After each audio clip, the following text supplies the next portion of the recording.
não passam despercebidos na paisagem.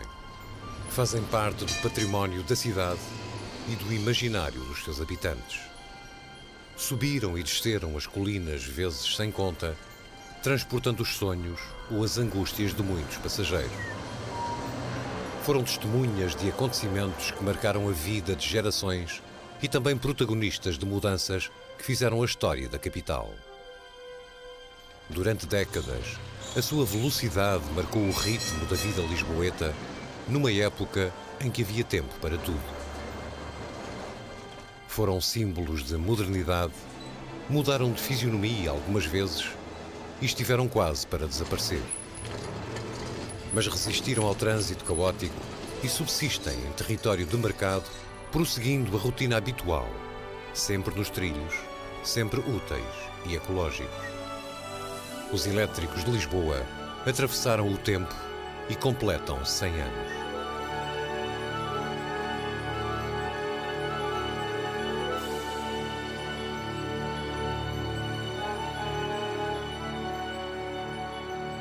Mas é preciso recuar um pouco mais do que um século para conhecer o que foi o seu destino numa sociedade em profunda transformação.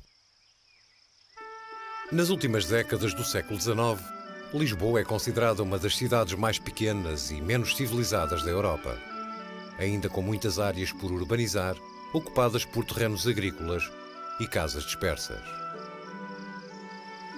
Uma metrópole pacata e provinciana que não parece a capital de um vasto império com colónias em África e na Ásia. Embora longe dos seus períodos áureos, é uma cidade em transição que pela primeira vez dispõe de água canalizada ao domicílio, onde são instalados os primeiros telégrafos e telefones, a rede inicial de iluminação elétrica, que irá substituir o gás, as linhas do comboio até Sintra e Cascais.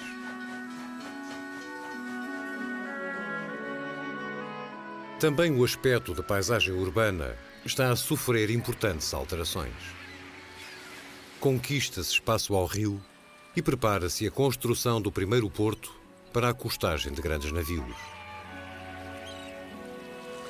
Projetam-se novas avenidas a abrir para norte, como extensão da recém-inaugurada Avenida da Liberdade. São obras e melhoramentos que já tardavam e que só a estabilidade política desses anos permitia lançar um pouco por todo o país, desejando aproximá-lo das nações desenvolvidas. O fomento de obras públicas e comunicações estimula o investimento da nova burguesia liberal com fortuna recente. Em Lisboa, a instalação de atividades não alcança ainda a escala necessária, mas consegue aumentar a vitalidade de uma economia tradicionalmente reduzida ao pequeno comércio e a indústrias quase só artesanais. A capital aparenta sinais de progresso que atraem gente da província em busca de oportunidades de trabalho e melhores condições de vida.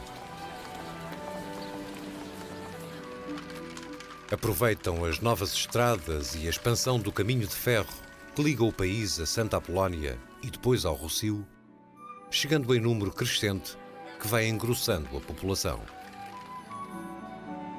Sem espaço para alojar as vagas sucessivas de migrantes, a cidade concentra-os nos velhos bairros populares, em pátios de conventos e palácios arruinados ou em vilas operárias, junto às fábricas e oficinas de Belém, Alcântara, Boa Vista e Chabregas. As condições insalubres dos aglomerados proletários contrastam demasiado com as residências da Lisboa burguesa e aristocrática, que continua a preferir instalar-se na proximidade do Terreiro do Paço e da Baixa, onde se faz a política e o comércio. O Chiado permanece o local favorito para o convívio das elites, embora servindo mais o culto mundano do que a vivência cultural.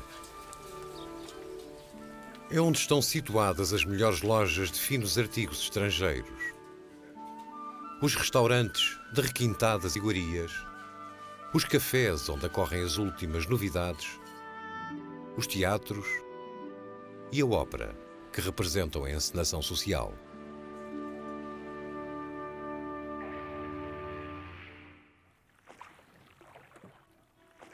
As mercadorias frescas e alguma mão de obra suplementar de que Lisboa precisa vêm diariamente das aldeias e quintas saloias em redor da capital. E é para lá que a população da cidade se dirige, nos passeios festivos e domingueiros, à procura de um dia bem passado, nas hortas e retiros, nas feiras e touradas.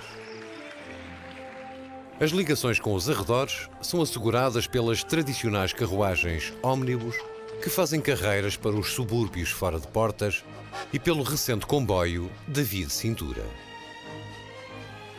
As travessias do Tejo utilizam embarcações diversas. As habituais faluas, fragatas e botes cacilheiros vêm entretanto juntar-se à modernidade do transporte dos pequenos vapores que saem do Cais de Sodré. Dentro da cidade, a população de menos posses desloca-se frequentemente a pé ou arrisca uma viagem atribulada num dos diversos veículos puxados por animais que, sem condições de segurança e acomodação, circulam pelo relevo acidentado de Lisboa.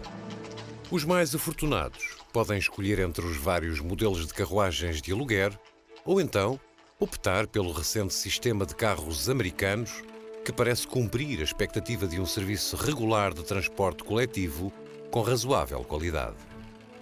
Embora também puxados por animais, o deslizamento das carruagens sobre trilhos de ferro evitava o mau estado do pavimento na maioria das ruas, oferecendo maior comodidade aos passageiros.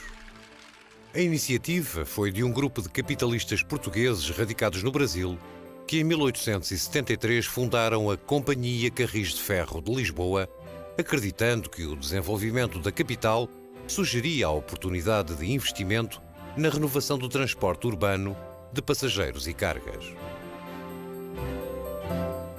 A Companhia Carris explorava uma rede de extensão considerável através dos locais mais importantes da cidade, estabelecendo comunicação entre as principais estações de transporte ferroviário e fluvial e assegurando a ligação dos bairros residenciais do centro com os escritórios e comércio da Baixa e com os polos industriais e atividades ribeirinhas.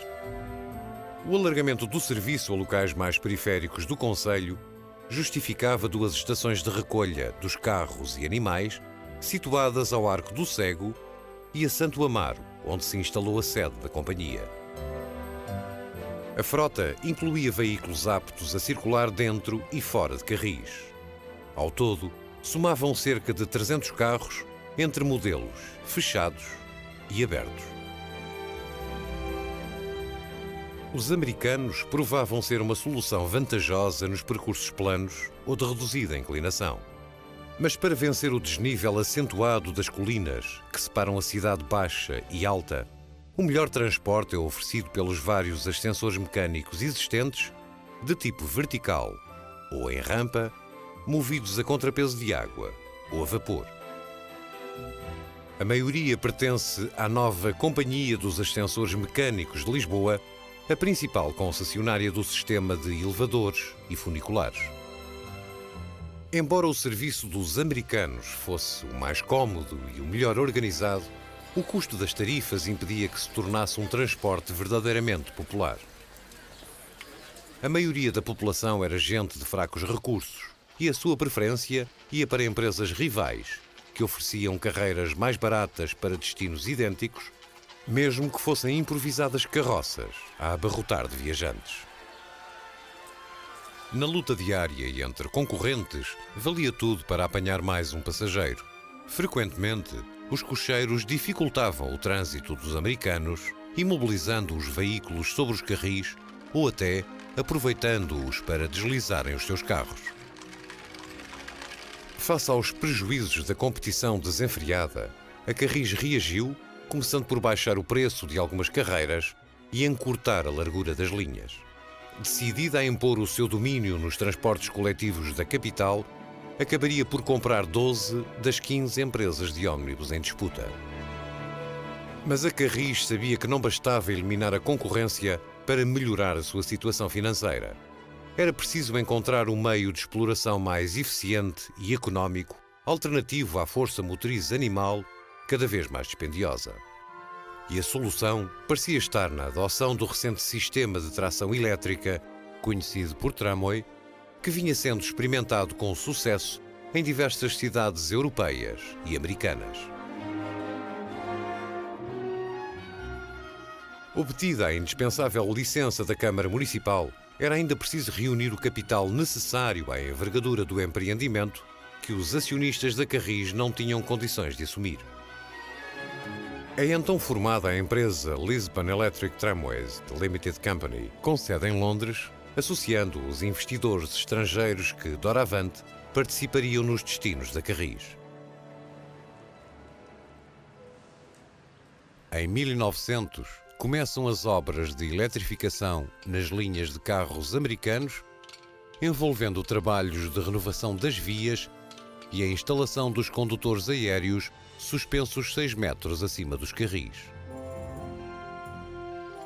Junto ao rio, em Santos, iniciava-se também a construção do edifício da central termoelétrica para acolher o equipamento gerador de energia e preparava-se o lançamento dos cabos subterrâneos que iriam alimentar a rede aérea em vários pontos da cidade. A eletrificação das linhas decorria com grande rapidez em várias frentes de trabalho. E se despertava a curiosidade de alguns lisboetas, as intervenções nas ruas prejudicavam a circulação de veículos, provocando reclamações dos condutores. E não eram os únicos a protestar. Sobretudo na imprensa local, erguiam-se vozes indignadas contra o que clamavam ser um sistema de transporte que iria expor a população à ameaça constante de perigo de morte. Anteviam-se graves acidentes pela velocidade exagerada dos carros elétricos. Transeuntes eletrocutados nos carris. Distribuição de raios ao domicílio quando caíssem trovoadas. Cabeças partidas contra os postes instalados nos passeios. Até razões estéticas se invocavam contra o efeito dos cabos aéreos que desfigurava as ruas da cidade. A novidade dos carros movidos a eletricidade dividia opiniões entre a população e, mesmo não sabendo bem do que se tratava, já havia muita gente assustada. A companhia Carris manteve-se indiferente à contestação. As obras prosseguiam a bom ritmo e a montagem dos veículos que iam chegando da América decorriam sem contratempos. Às 6 da manhã de 31 de agosto de 1901, saía do Cais do Sodré o primeiro elétrico em carreira regular de passageiros, com destino a Ribamar-Algés, inaugurando oficialmente o serviço público.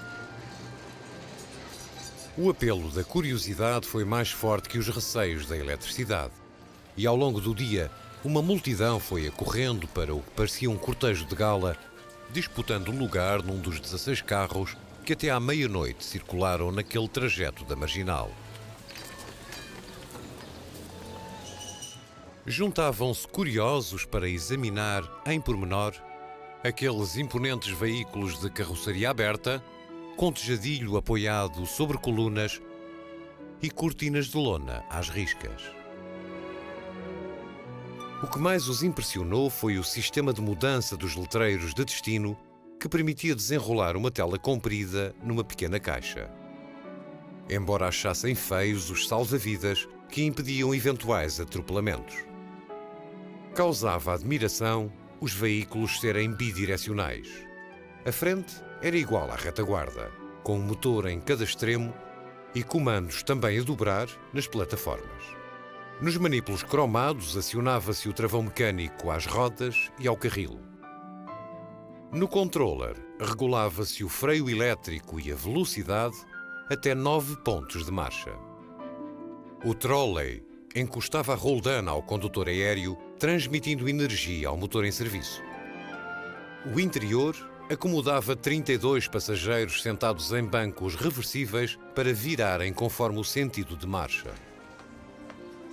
A adesão do público comprovava o sucesso da iniciativa e os carros elétricos inauguravam um novo século como símbolo de uma era de progresso que começava. Apenas uma semana depois da inauguração, concluía-se o prolongamento entre Algés e Dafundo. Logo nos meses seguintes entravam também ao serviço os eixos da Boa Vista e de Alcântara, a linha do Rossio à Avenida e as ligações à Rotunda, Anjos, Santa Apolónia e Poço do Bispo. No final de 1901, as linhas eletrificadas atingiam a extensão de 24 km. As distâncias diminuíam com a velocidade de transporte e Lisboa parecia agora muito mais pequena. Nos trilhos onde o elétrico ainda não chegava, continuavam a circular os americanos, puxados por mulas. Receberam a alcunha de mulielétricos.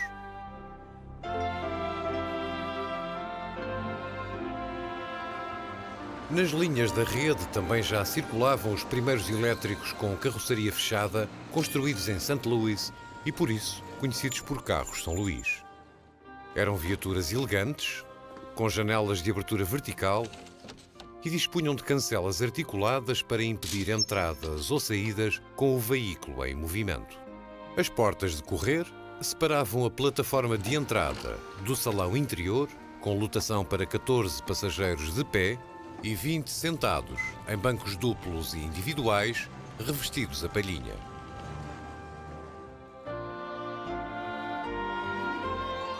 A expansão da rede eletrificada prosseguia a ritmo acelerado. E em 1902, as carreiras de elétricos já ligavam o centro da Baixa aos sítios rurais do Arieiro, Lumiar e Benfica, nos limites da cidade. No espaço de apenas um ano, as linhas eletrificadas quadruplicavam de extensão, atingindo cerca de 90 km. Até 1905, ano em que os últimos americanos desapareciam das ruas de Lisboa, tinham-se fortalecido as ligações entre as colinas do centro da cidade e os elétricos serviam os bairros da Estrela, Campo de Ourique, Campolide e Gomes Freire. No ano seguinte, abria-se o acesso da Baixa à Graça, um trajeto de ruas estreitas, curvas apertadas e grandes declives que muitos consideraram impraticável. A rápida expansão da rede e o número crescente de passageiros exigiam o reforço da frota da Carris. E a partir de 1902 foram sendo adquiridos carros maiores com capacidade para 60 lugares. Os modelos abertos já dispunham de 2 trolleys e os modelos fechados apresentavam como outra novidade as plataformas com frentes envidraçadas e as janelas totalmente recolhíveis no forro do tejadilho. Eram os veículos mais adequados ao serviço nos trajetos longos da linha marginal e das grandes radiais de Benfica e Lumiar, que tinham maior afluência de público. Os elétricos pequenos mostravam-se mais apropriados aos percursos sinuosos e demasiado inclinados da rede das colinas. Para aumentar a capacidade de transporte nas linhas mais concorridas, circulavam também os primeiros atrelados de carroceria aberta. Em 1907, o total da frota já superava os 240 veículos. Os rituais da viagem no elétrico entravam nos hábitos rotineiros dos lisboetas. As paragens na via pública estavam sinalizadas nos postes da rede aérea ou em candeeiros de iluminação.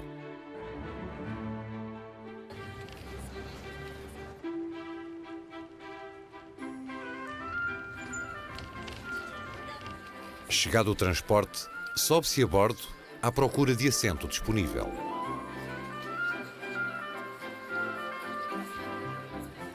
E mesmo que o carro venha apinhado, há sempre lugar para mais um. A engrenagem põe-se em marcha e fica-se a aguardar a chegada do cobrador, que a Carris prefere designar condutor. Envergando a sacola de trocos ao ombro e com o alicate obliterador em punho, valida o bilhete fazendo um furinho.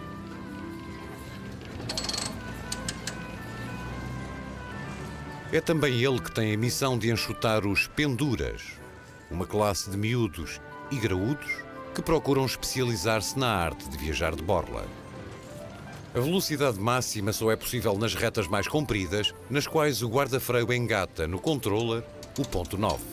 E a expressão vai a 9 entra para o vocabulário popular como sinónimo de andar muito depressa. A campainha de aviso soa frequentemente para abrir passagem, embora nem sempre com sucesso.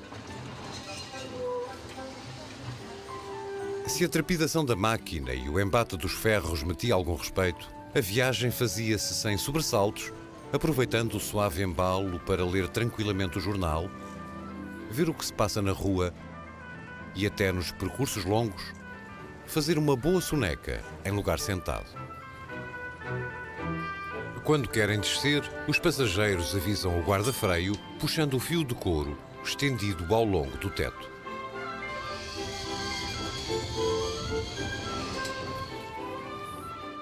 A viatura detém-se, sem abalos, para trocar de passageiro.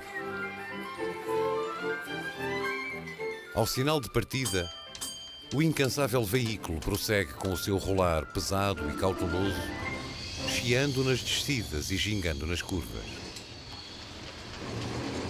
Os ruídos característicos do elétrico passavam a pertencer aos sons familiares da cidade.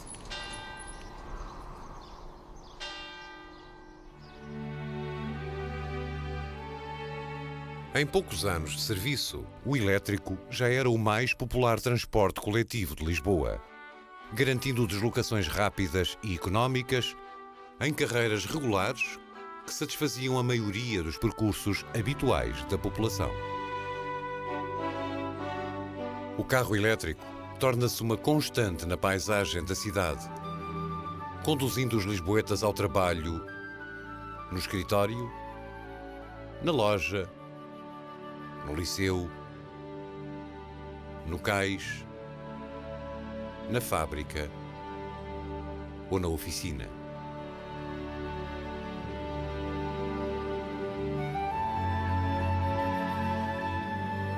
E também às compras no comércio da Baixa e do Chiado, ao ponto de encontro social nos cafés ou nos passeios do Rossio e da Avenida. Aos domingos e dias festivos apanhava-se o 15 para ir à Feira de Belém ou a banhos às praias do Dafundo, se o calor convidasse. Ia-se no 3 para uma tarde nos touros do Campo Pequeno. Ou subia-se ao 2 para uma excursão no fresco do Campo Grande. A linha 1 levava famílias inteiras ao Jardim Zoológico, a Sete Rios. Outros preferiam aproveitar uma carreira especial do serviço noturno para regressar mais tarde de uma soirée nos teatros populares ou nas primeiras salas de animatógrafo que começavam a surgir.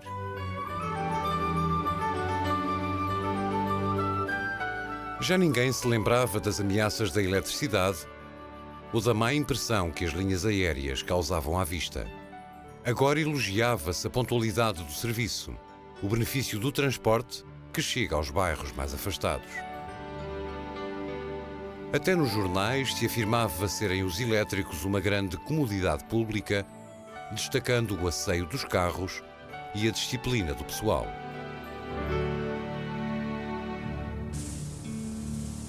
Mas nem tudo corria bem no cotidiano da capital. Há mais de uma década que o país atravessava uma violenta crise económica agravada pela instabilidade política resultante dos conflitos entre partidos da monarquia no poder. A maioria da população trabalhava em condições precárias e horários de sol a sol, 6 a 7 dias por semana, sobrevivendo com salários miseráveis. Os sindicatos e os movimentos operários, bem organizados nos maiores centros urbanos, fomentavam greves consecutivas para manifestar as reivindicações populares.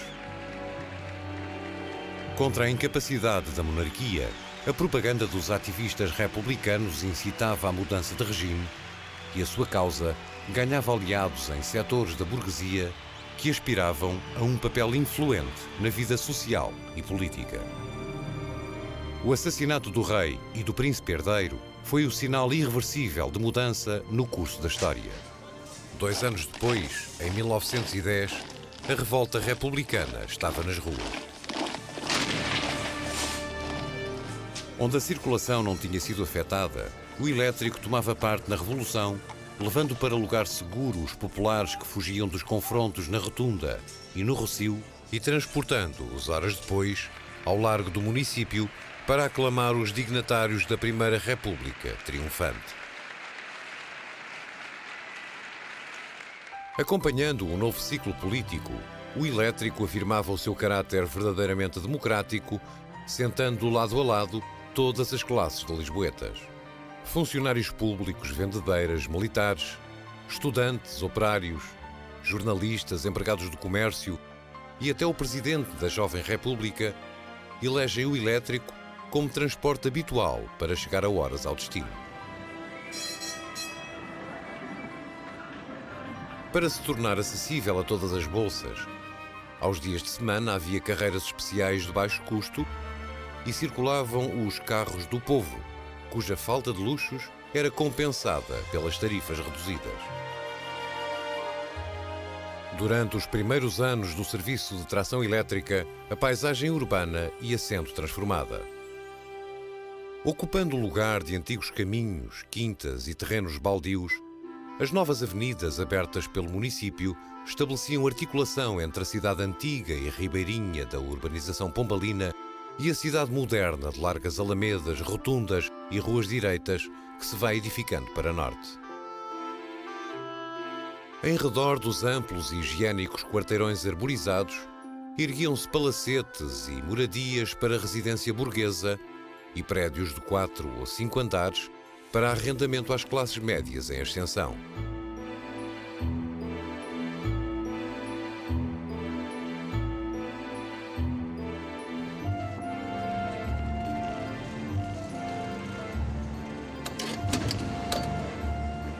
As linhas do elétrico, assentes mesmo antes dos terrenos serem completamente urbanizados, eram um fator determinante na expansão dos bairros residenciais.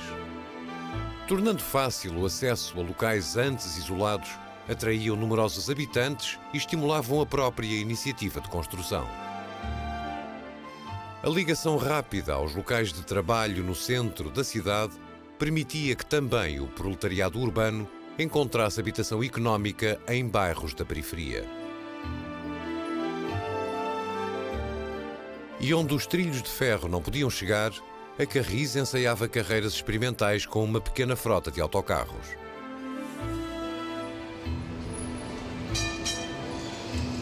No interior dos elétricos, era cada vez mais frequente os passageiros andarem inquietos. Ouviam-se rumores e liam-se manifestos das associações sindicais apelando à paralisação laboral. O período de agitação começou logo desde a implantação da República, fragilizada internamente pela constante luta dos seus partidos. O modelo político também não ganhava consenso entre a população, que continuava a ver por cumprir as promessas de condições de trabalho e justiça social em que acreditou. As greves sucediam-se em elevado número, alastrando aos principais setores económicos, e as organizações radicais fomentavam atentados bombistas e a revolta contra as forças da ordem. Os elétricos eram um alvo preferencial das ações grevistas. Recorrendo a distúrbios na rua, à invasão dos carros ou à sabotagem, sabiam que, ao imobilizá-los, conseguiam paralisar a cidade. Durante apenas 16 anos, a circulação dos carros foi afetada por 148 greves, às vezes com estragos avultados. Nem a escolta da polícia conseguia refrear os mais exaltados. A perturbação social atingiu a própria Companhia Carris, com diversas greves de guarda-freios e condutores que reclamavam aumento de salários e redução do horário de trabalho. Com a entrada de Portugal na Primeira Guerra Mundial, a crise agravou-se. Subia o custo de vida e crescia a instabilidade nos centros urbanos. Em maio de 1926, o período conturbado chegava ao fim. Instaurava-se um regime autoritário que duraria muito mais que a experiência transitória da Primeira República.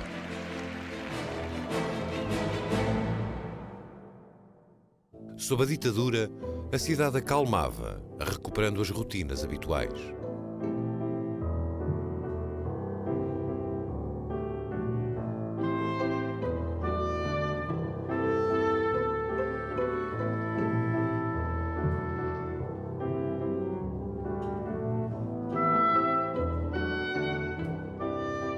A tranquilidade das ruas era episodicamente perturbada pela passagem dos automóveis particulares que iam circulando em maior número desde que apareceram no início do século.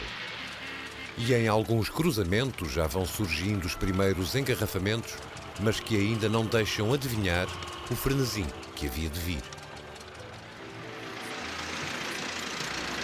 Os automóveis acrescentam uma nota cosmopolita ao ambiente citadino, contrastando com o pitoresco da travessia de rebanhos e dos animais de carga, que realçam a característica de grande aldeia que Lisboa mantém presente na vivência e na mentalidade. Ainda subsistem alguns trens de aluguer para transporte público, mas a concorrência dos táxis é cada vez mais forte em número e qualidade de viaturas. No transporte coletivo, a supremacia dos elétricos foi a ruína da última empresa de ómnibus, a de Eduardo Jorge, mais conhecido por Chora, que após 30 anos de atividade abandonou as carreiras de cidade para se dedicar à caminhonagem nos arredores. Também a maioria dos ascensores não conseguiu sobreviver à eficiência dos elétricos, que em ruas próximas venciam facilmente as ladeiras das colinas, mesmo a transbordar de passageiros. Dos 9 elevadores que chegaram a funcionar em Lisboa, o de Santa Justa era o único sistema vertical que restava e foi o primeiro a substituir a tração do vapor pelo motor elétrico. Seguiram-se os sistemas obsoletos de tração funicular, que faziam carreira nas linhas Camões-Estrela e Rua da Palma-São Tomé, substituídos por carros elétricos especiais em serviço combinado da Carris e da concessionária dos ascensores. O acordo entre as duas companhias abrangia também a eletrificação dos 13 elevadores de rampa existentes, que receberam carros novos, e mais tarde, a cor amarela dos elétricos.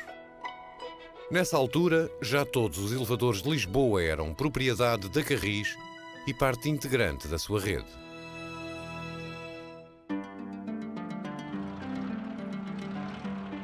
Em meados dos anos 20, o trânsito na cidade estava subordinado ao vai e vem dos carros elétricos, cuja maior parte das carreiras se distribuía a partir do Rossio. Os táxis ocupavam os extremos da praça, tomando o lugar das velhas carruagens de aluguer. Dos quase 300 elétricos que circulavam na rede da companhia, alguns já eram viaturas inteiramente construídas nas oficinas da Carris, em Santo Amaro. O custo elevado das importações e a crise económica nacional que dificultava o aumento das tarifas obrigavam à contenção de despesas e do estrangeiro só vinha o equipamento eletromecânico indispensável. A conjuntura desfavorável também afetava a evolução da rede, que desde 1907 tinha abrandado o ritmo de inauguração de linhas. E só quase no início da década de 30, os trilhos do carro elétrico chegaram à porta de casa dos moradores do Alto de São João, Carnide e Ajuda. A rede atingia 150 km de extensão total e pouco mais havia de crescer nos anos seguintes. Na linha ferroviária de Cascais, começava a circular regularmente o primeiro comboio elétrico do país. A nova estação do Cais do Sodré iniciava o vasto programa de obras públicas que daria forma ao apogeu de realizações do Estado Novo nos anos 30 e 40. O mais recente plano de urbanização de Lisboa punha em prática projetos de renovação urbana sempre adiados por dificuldades financeiras, reunindo meios e vontade política para atribuir funcionalidade e ordenamento a uma cidade que estava a crescer à razão de 100 mil habitantes por década. As iniciativas oficiais desenvolvem-se rapidamente em várias frentes simultâneas. E com a urbanização de extensas áreas de terrenos desocupados, dão impulso ao setor de construção privada para a habitação há largos anos em crise. A arquitetura de desenho internacional, que predomina nas fachadas dos edifícios, vai gradualmente cedendo lugar às preferências nacionalistas que refletem a ideologia do regime. Em sintonia com o ciclo renovador que alastra pela cidade, também os elétricos são alvo de modernização, com alterações na estética da carroceria. As frentes tornam-se bastante arredondadas. E o tejadilho é agora mais curvo, desaparecendo a grelha de ventilação em forma de lanternim, característica dos anteriores modelos americanos. Durante 15 anos, a segunda geração de elétricos sairá das oficinas da Carris em diversas séries, com variantes na dimensão das carrocerias e lotação de passageiros, versões de motorização e sistema de freios. A série 800, a última desta geração, destinava-se às linhas de maior tráfego e apresenta inovações que a distinguem das anteriores. As caixas têm aspecto robusto e mais largo, encobrindo os rodados. Pela primeira vez, colocavam-se os letreiros de destino sobre o farol. E as plataformas eram fechadas com portas em vez das típicas cancelas. No interior, as entradas eram mais amplas e o guarda-freio dispunha de cabine separada. A standardização de carrocerias prosseguia com a modificação dos restantes veículos mais antigos, que também passavam a ter as frentes fechadas com para-brisas.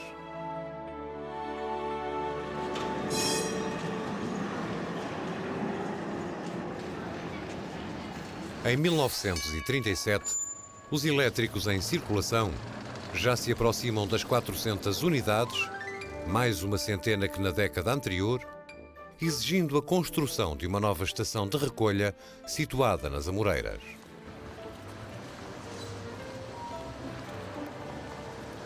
A grande frota amarela serve sem contratempos a população que vive os seus dias ao ritmo do elétrico, sem demasiada pressa. A maior parte não dispõe de recursos para adquirir automóvel particular, mas pelo menos as deslocações em Lisboa também não o justificam. Os elétricos percorrem toda a cidade e pode-se chegar a qualquer lugar por um preço em conta. Para muita gente, o mesmo trajeto faz-se 4 vezes por dia, porque há tempo de sobra para ir almoçar a casa.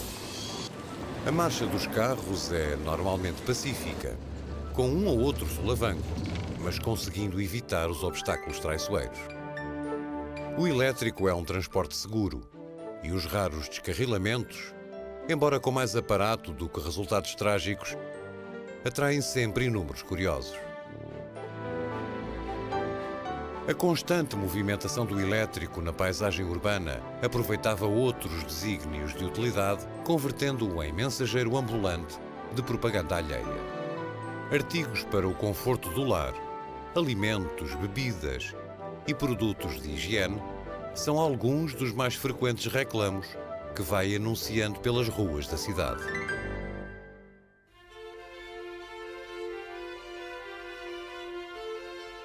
Em 1940, Lisboa celebra a pretensão de grande capital de um império ultramarino, simbolizada na Exposição Histórica do Mundo Português, que se realiza em Belém, evocando nessa data os centenários de fundação da nacionalidade e de restauração da independência.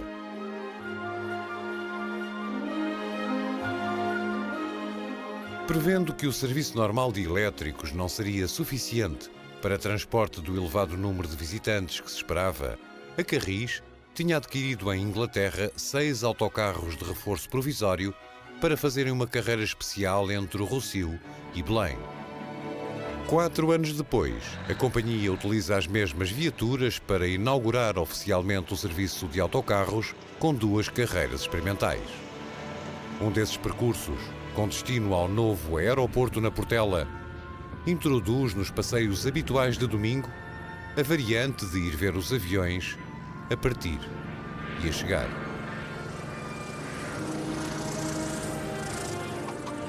Perante os bons resultados destes serviços iniciais, que desde logo tiveram grande procura, nos anos imediatos são lançadas novas carreiras e adquiridos mais 12 veículos.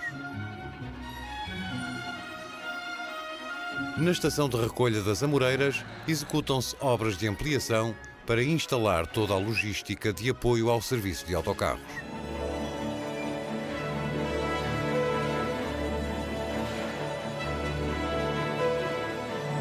Em 1948, a frota aumenta significativamente com a compra de 107 autocarros.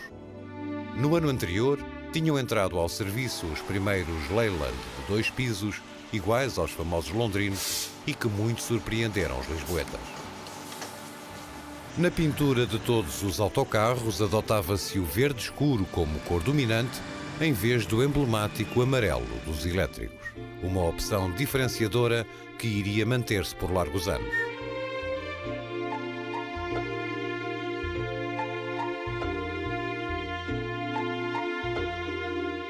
As 125 unidades ao serviço já eram suficientes para assegurar 12 carreiras regulares. E a utilização de autocarros em Lisboa como meio de transporte público começa a ganhar importância. A rede que se foi desenvolvendo era encarada pela Carris como um sistema complementar à eficácia do serviço de elétricos. Reforçava as linhas sobrecarregadas com maior tráfego de passageiros e permitia alargar rapidamente o serviço de transporte a locais mais afastados onde os elétricos não chegavam, dispensando uma infraestrutura de custo elevado. Aos fins de semana, vulgarizavam-se as carreiras especiais de autocarros para os sítios de passeio e distração popular. Algumas auxiliavam as composições de elétricos e atrelados que já não eram suficientes para transportar a multidão de adeptos do futebol que afluía aos desafios históricos nos estádios da capital. Em 1951, ano em que a tração elétrica comemorava meio século de atividade em Lisboa, a rede de autocarros já somava mais quilómetros que a extensão de linhas dos elétricos. Mas os carros amarelos continuavam a dispor de mais veículos e a movimentar mais passageiros, com quase o dobro de carreiras. Os elétricos mantinham a supremacia do transporte coletivo, com as linhas irradiando das praças do comércio, Rossio e restauradores para os pontos mais diversos da cidade.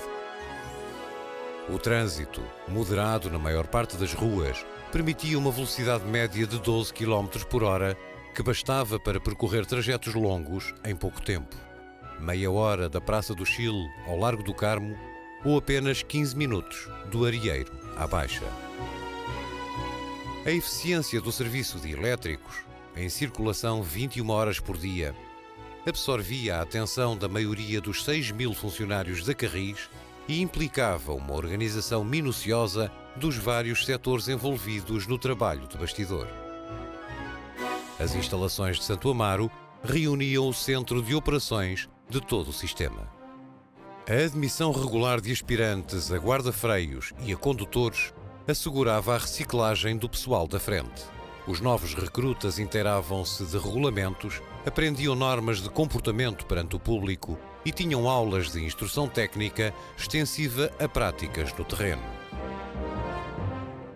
A preocupação com o aspecto dos colaboradores exigia barbearias privativas e uma alfaiataria de fardas por medida.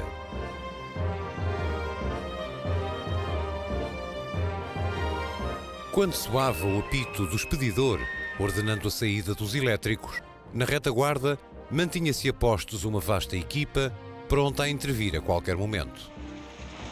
Para remover obstáculos à circulação, corrigir deficiências nos condutores aéreos e proceder a reparações nas vias de dia ou de noite.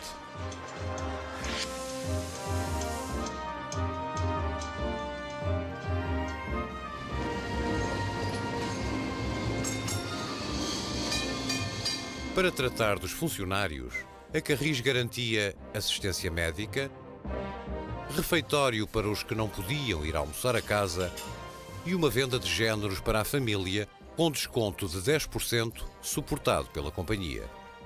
Até algum tempo livre se podia passar na empresa entre os treinos da modalidade desportiva e os ensaios da banda musical. No regresso do turno diário, os condutores davam conta da venda de bilhetes que eram exclusivamente impressos na tipografia da casa para rigoroso controle das emissões. Os procedimentos administrativos ocupavam 300 pessoas nos serviços mecanográficos, auxiliadas por modernos aparelhos de cálculo e impressão.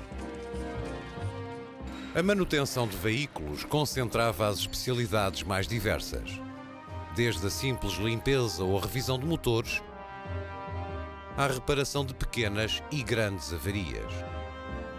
A Carris era autossuficiente, tanto no restauro de qualquer material gasto, como na fabricação de peças novas. Nas oficinas, ultima-se a construção de mais uma série de veículos que já fazem parte da terceira geração de elétricos, iniciada em 1947. Desta vez, adotava-se um desenho de carroceria radicalmente diferente, com linhas mais simples e retas, que lhes conferia uma aparência blindada. As caixas adquirem um aspecto uniforme, com o tejadilho plano, as paredes laterais encobrindo os rodados e as plataformas totalmente fechadas e mais estreitas. Os 2 faróis em cada frente são uma novidade que equipa todos estes veículos, assim como os modernos salva-vidas que ocupam menos espaço na via pública. As típicas cancelas articuladas desaparecem, substituídas por portas automáticas nos modelos mais recentes. No interior, agora mais amplo, cabia pela primeira vez lugar sentado para o guarda-freio, semi-isolado por uma divisória. Até 1963, serão produzidos um total de 140 carros, com diversas motorizações, dimensões de caixa e lotação de passageiros. Em paralelo, juntava-se à frota uma centena de novos atrelados, de caixa fechada, com a mesma estética de linhas retas, para harmonizar as composições com os novos carros-motores. Os velhos atrelados de caixa aberta, já com meio século de atividade, começaram a ser abatidos ao serviço, ao mesmo tempo que também se retiravam de circulação os últimos elétricos abertos. A operação, destinada a atualizar a resposta do serviço de transporte ao acréscimo de passageiros, estendia-se igualmente à remodelação da rede dos elétricos. Enquanto nas ruas da Baixa, onde o trânsito era mais intenso, se alteravam terminais e reduzia a circulação a favor da mobilidade do autocarro, noutros locais aumentava-se o percurso de algumas carreiras. Em 1958, é inaugurado o troço da Avenida Afonso III, que completava a linha circular e que seria o último a fechar o ciclo de expansão da rede, iniciado em 1901.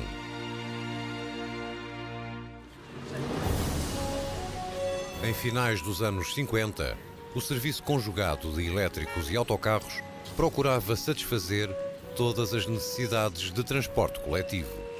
Mas Lisboa já mostrava sinais de alteração no ritmo de vida que tinha marcado o cotidiano durante as últimas décadas. Nas artérias principais do centro, o movimento das viaturas da Carris vai-se fazendo com maior dificuldade em competição com o número crescente de automóveis particulares. Muitos dos que trabalham diariamente no coração da capital provêm agora de locais suburbanos nos arredores. Uma vasta população flutuante que se junta aos milhares de novos habitantes que a cidade continua a absorver. As horas de ponta enchem elétricos e autocarros com gente apressada para chegar aos empregos ou ansiosa por regressar a casa. Por mais veículos que se ponham a circular, as ruas são as mesmas e o trânsito intenso provoca congestionamentos nas linhas com maior procura. Entre os passageiros, tornam-se inevitáveis as reclamações contra as longas filas de espera, os atrasos, os carros sobrelotados. Procurando reatar a confiança do público, a Carris vai ajustando algumas melhorias no serviço e, com a participação de atores conhecidos, produz pequenos filmes de sensibilização que testemunham algumas das questões mais correntes na época. Pronto, cá estou a fazer as neiras.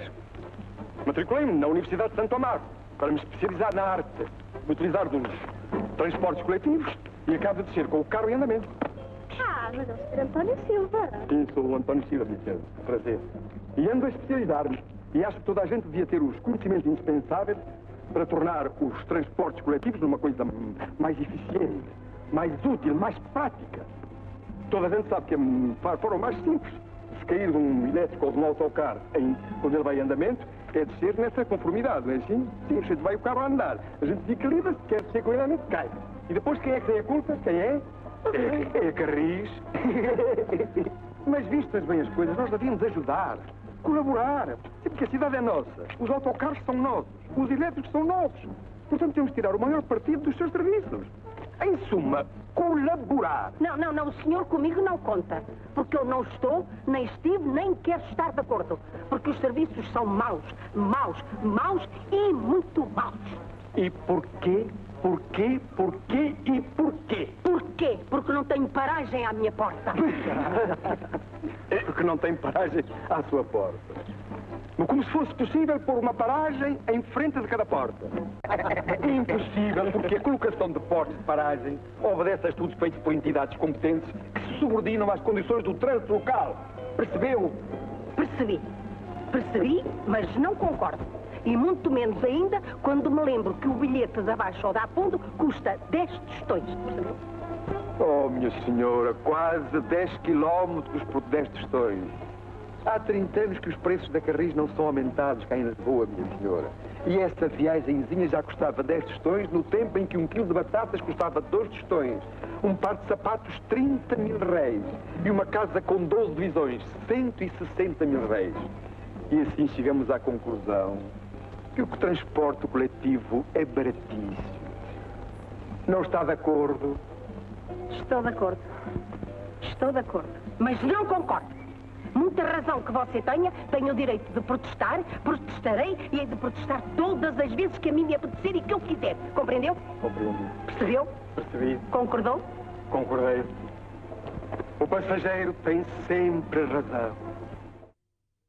Em dezembro de 1959, inaugurava-se o serviço do Metropolitano de Lisboa, uma solução alternativa à incapacidade de escoamento do tráfego à superfície, uma vez que a rede subterrânea se sobrepunha aos principais eixos de ligação ao centro da cidade. A primeira fase do sistema abrangia cerca de 6 km e 11 estações, entre restauradores, entre Campos e Sete Rios, utilizando comboios de 2 carruagens. Embora apresentado como o mais eficiente de todos os meios de transporte coletivo urbano, os seus promotores pareciam subestimar o potencial de atração de passageiros a avaliar pelo diminuto comprimento das estações e pelo tamanho das composições que logo lhe valeram as alcunhas de minimetro e centímetro.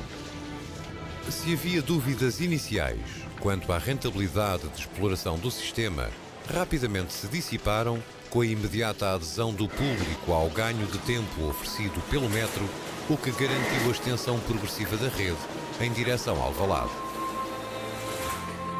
Durante os anos 60 e à medida que se abriam novas estações, todas as linhas de elétricos que duplicavam o trajeto da rede de metropolitano iam sofrendo alterações, com o desvio ou a eliminação de terminais e carreiras. Apesar da inauguração de serviços em correspondência com os terminais do metro, tinha começado o período que, em escassos 15 anos, iria erradicar do mapa da cidade muitas linhas de elétricos.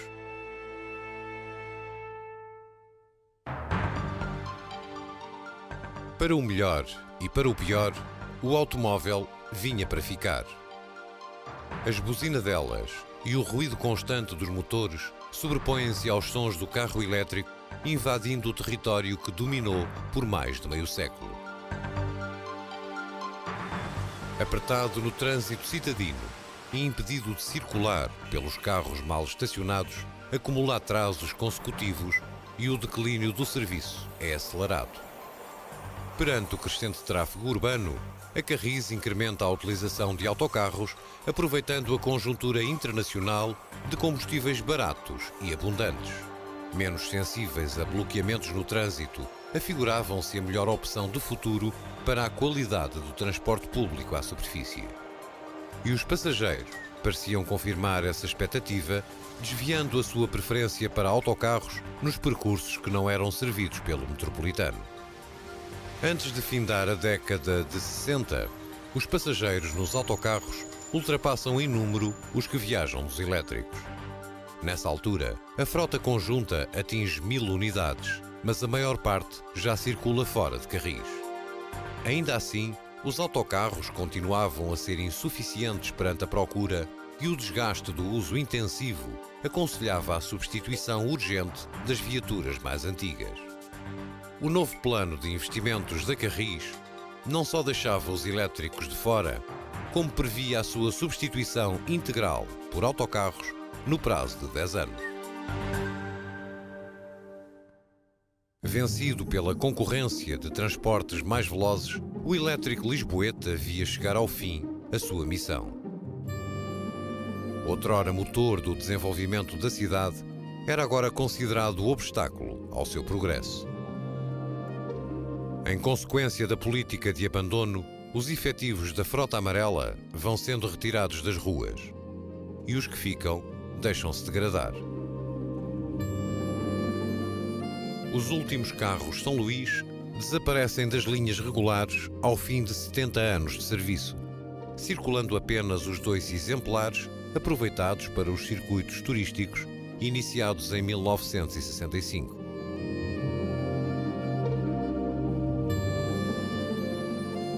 Na rede prosseguem as alterações, suprimindo as linhas que serviam Benfica, Lumiar e Carnide e desativando outras carreiras em definitivo. Dos caminhos que nos anos seguintes continuarão a ser extintos, vão restando apenas os trilhos amputados que o asfalto não cobriu.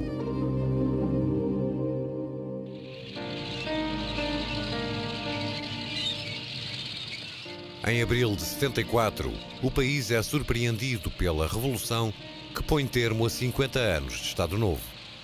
Iniciava-se um período conturbado de agitação política e social que teria implicações profundas na economia nacional, afetando todos os setores.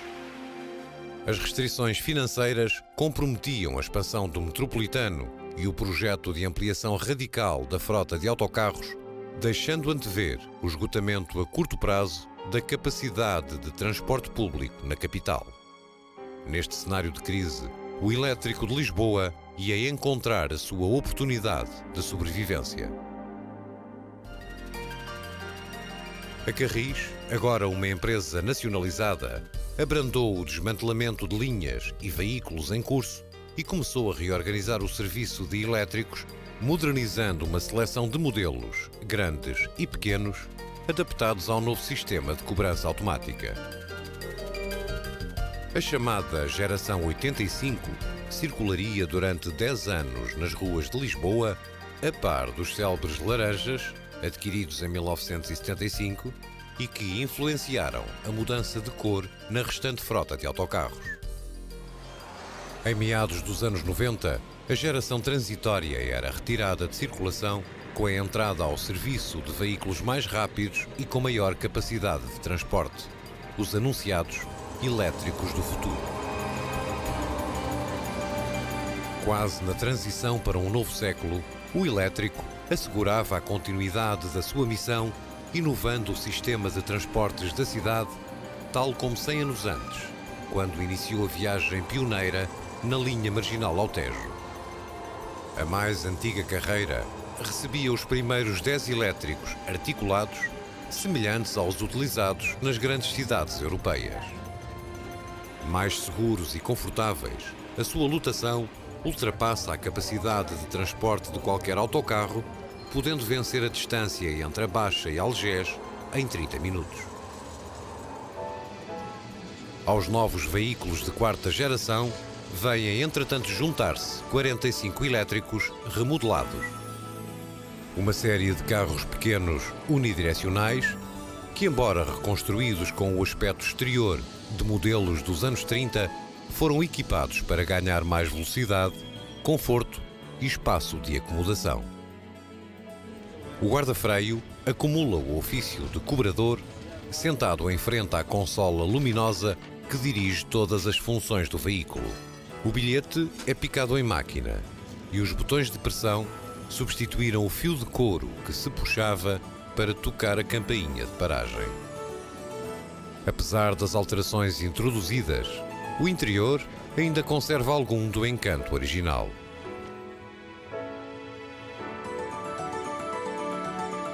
Se a publicidade vai encobrindo cada vez mais o amarelo distintivo, em 1997, a pintura emblemática do elétrico Lisboeta é adotada em todos os autocarros da Carris quando se assinalam os 125 anos da companhia. Na linha 15, os elétricos remodelados circulam com pantógrafo, sistema que admite maior velocidade e economia de exploração. Mas o velho trolley continua a ser a única tecnologia adequada ao percurso das linhas 12 e 28 pelas ruas estreitas e sinuosas dos bairros antigos da cidade, que por isso se mantém território exclusivo dos carros pequenos.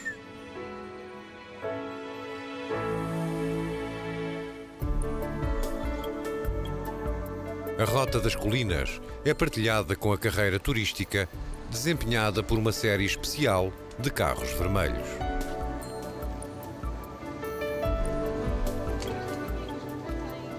Baseados na Praça do Comércio, levam em passeio tranquilo quem disponha devagar para apreciar a variedade e pitoresco da cenografia urbana que vai aparecendo de um e outro lado dos Carris.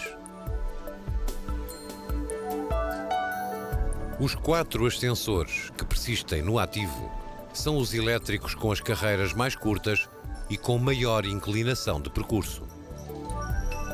Apesar da idade avançada, mantêm-se afastados da reforma para poupar a subida penosa às colinas mais procuradas do centro histórico. Os terminais discretos quase passam despercebidos a um canto das ruas e, para os turistas, acrescentam a surpresa de conduzir a extremos inesperadamente diferentes da mesma cidade. Camuflados pelas traseiras de prédios, mais ou menos decadentes, circulam em parelha de gêmeos desencontrados que apenas a meio caminho se cruzam por instantes.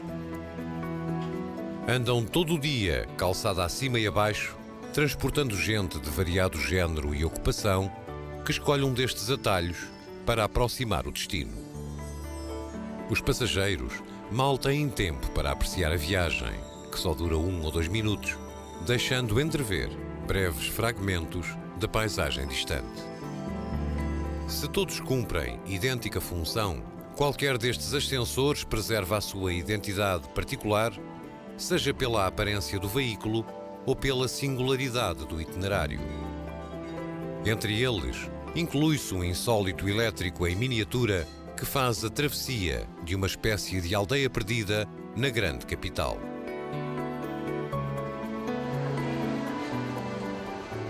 E até uma raridade da arquitetura do ferro, com opção de miradouro no patamar cimeiro, que oferece um dos melhores panoramas sobre a cidade antiga.